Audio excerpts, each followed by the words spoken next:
You've felt it, haven't you? That quiet ache of watching the world reward the loudest voice instead of the wisest mind?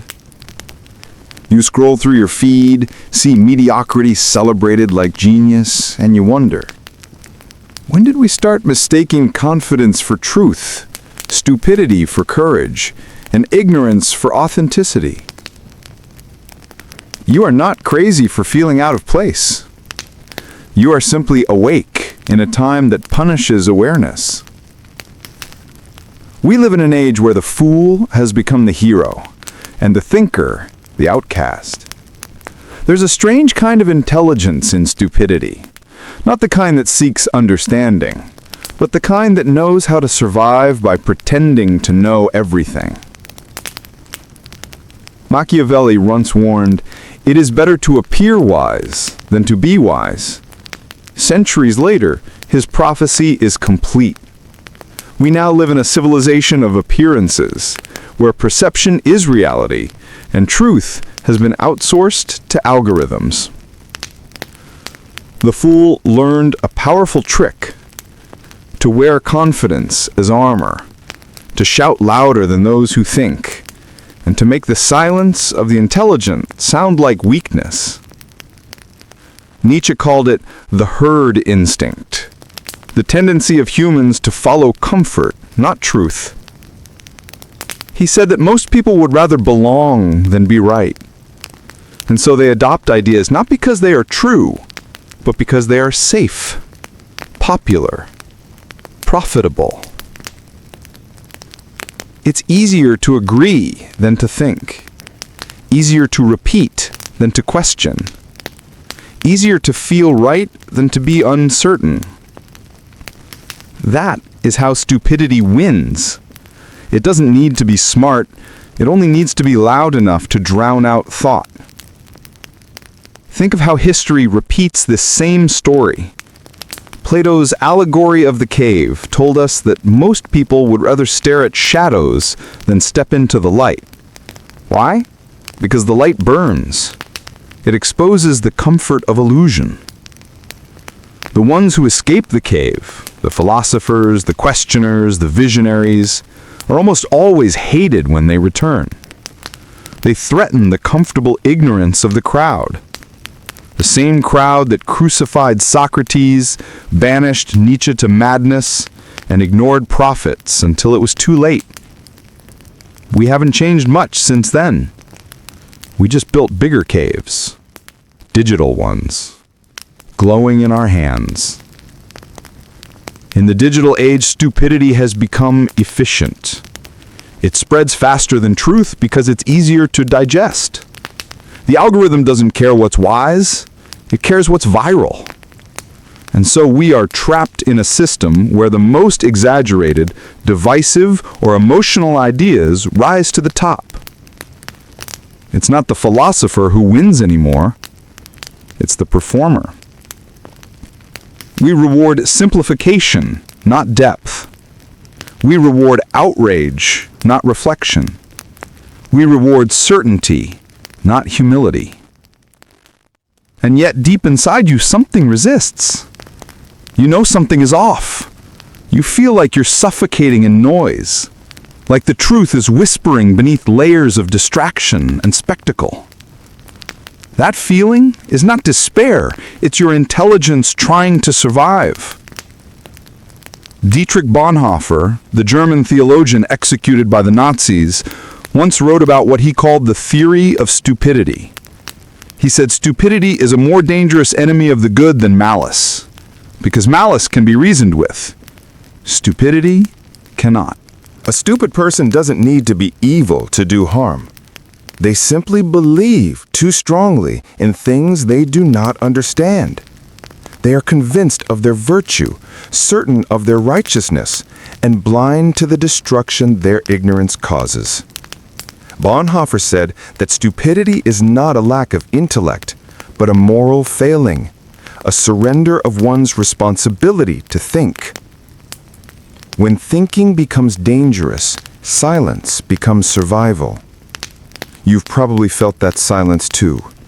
That moment when you wanted to speak, to correct, to reason, But you stopped because you knew it wouldn't matter. You knew logic doesn't win arguments anymore. Emotion does. You knew truth doesn't inspire crowds. Spectacle does. So you stay quiet, and the fools grow bolder. This is how civilizations collapse. Not by invasion, but by erosion of thought. When intelligence becomes inconvenient, when truth becomes offensive, and when morality becomes a matter of popularity. But here's the twist. The system needs you to feel powerless. It needs the thinker to doubt themselves. It needs the wise to remain silent. Because a silent wise man is no threat to power, but a courageous one who dares to think and speak, can shift the course of history. The Renaissance was not born from conformity. It was born from rebellion, from the thinkers who refused to kneel before stupidity. Plato questioned democracy. Machiavelli dissected power. Nietzsche tore down morality. Bonhoeffer stood against blind obedience. And each of them paid for it, because truth has always demanded a price, the courage to be hated. Ask yourself honestly, do you want to be liked, or do you want to be free? Do you want comfort or clarity? Because you cannot have both. If you choose to think, you will be misunderstood. If you choose to see, you will be mocked by the blind. And if you choose to speak truth, you will be hated by those who live on lies. But remember, it has always been this way. Every age has worshipped its fools and buried its thinkers.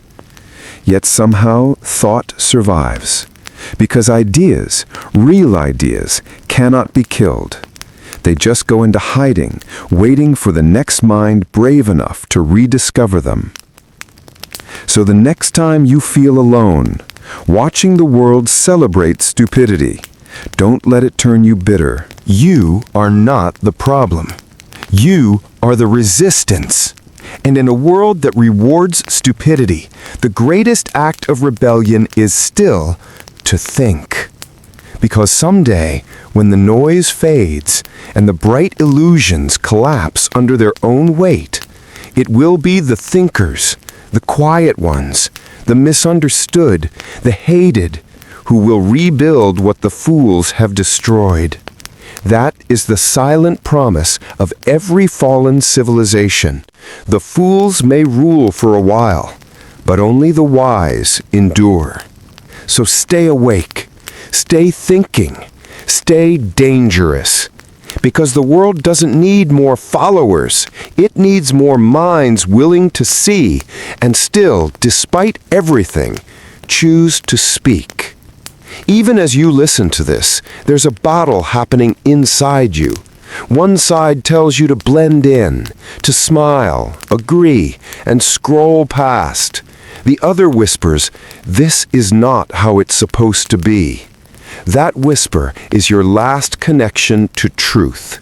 Don't ignore it, because the moment you silence that voice, you become exactly what this system wants: predictable, compliant, and numb. It starts small. You stop correcting lies. You laugh at what disgusts you. You applaud what you know is wrong just to belong. You start playing the same game as the fools until one day you look in the mirror and don't recognize the person staring back. You traded your mind for peace, but there is no peace in pretending. As Nietzsche warned, those who fight monsters must take care not to become one. And today, the monsters aren't always evil. They are often harmlessly stupid. The kind who smile as they destroy meaning itself, who confuse sincerity with virtue and popularity with truth. The philosopher Hannah Arendt called this the banality of evil. When ordinary people stop thinking, Evil doesn't need to shout. It just becomes normal. A society doesn't fall when the wicked rise. It falls when the wise no longer resist. History shows us this pattern again and again. Rome, once the beacon of civilization, collapsed not from invasion, but from internal rot. The people grew comfortable, distracted, and indulgent. Bread and circus replaced philosophy and discipline. And while the citizens laughed and cheered, the empire quietly decayed. Sound familiar? We laugh at stupidity today, not realizing that it's laughing back from the seats of power, from the screens in our hands, from the culture that rewards idiocy with influence. But let me tell you something they don't want you to realize. The world is not controlled by the stupid. It's controlled by those who understand stupidity and know how to weaponize it. Machiavelli understood this centuries ago. He said that a ruler need not be good, only appear good. He knew that perception shapes power, and the most effective way to rule is to make people believe they're free, while quietly training them not to think. That's the brilliance of the modern age. You don't need to censor the truth anymore. You just need to bury it under 1,000 distractions. The average person doesn't fear tyranny. They fear discomfort. And that is the perfect leash. So what happens to the thinkers? To the ones who still see through the fog? They grow tired. They become the quiet ones. The ones who no longer argue at dinner tables, who stop posting their thoughts online, who sit in silence while the world burns in noise. But silence, too, is a kind of power, because silence observes. It remembers. And when the time comes, it speaks with precision. You are not powerless because you are quiet. You are powerful because you are aware. Maybe this is what Nietzsche meant when he said, "The higher we soar, the smaller we appear to those who cannot fly." You will be misunderstood. You will be mocked. You will be told that thinking too much is a flaw. But that's only because most people are afraid of the mirror. They are afraid of what they might see if they stop and reflect. They choose the comfort of blindness over the pain of vision. So let them laugh. Let them trend. Let them dance to the rhythm of stupidity. Because wisdom doesn't need an audience. It needs courage. Courage to stand apart. Courage to lose friends but keep integrity. Courage to question what everyone else worships. Courage to walk away from noise and face the silence where truth lives. Plato said that philosophy begins in wonder. But in this age, philosophy must begin in courage. The courage to resist the gravity of idiocy pulling everything downward. The courage to be hated and still not hate back. Because one day, the same people who laughed at truth will search for it. The same crowd that mocked the thinkers will beg for wisdom when the noise collapses. And when that day comes, the world will look to those who never stopped thinking, those who carried the flame through the darkness, those who refused to sell their soul for applause. You. So remember this. You do not exist to please the fools. You exist to outlast them. You exist to keep the light alive. Because intelligence isn't a curse. It's a burden, yes, but also a gift. A gift that demands isolation, doubt, and pain, but gives meaning, clarity, and truth in return. And though the world may glorify fools for now, history always remembers the thinkers.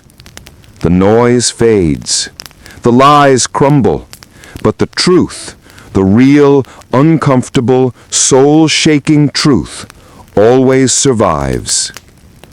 So don't dim your light to fit into their darkness. Don't trade your mind for comfort. And don't ever believe that your awareness is a curse. Because one day, when the fools have burned everything down, they will need you, the quiet one, the thinker, the one who saw it coming. And when that day arrives, you will understand. You were never the problem. You were the warning.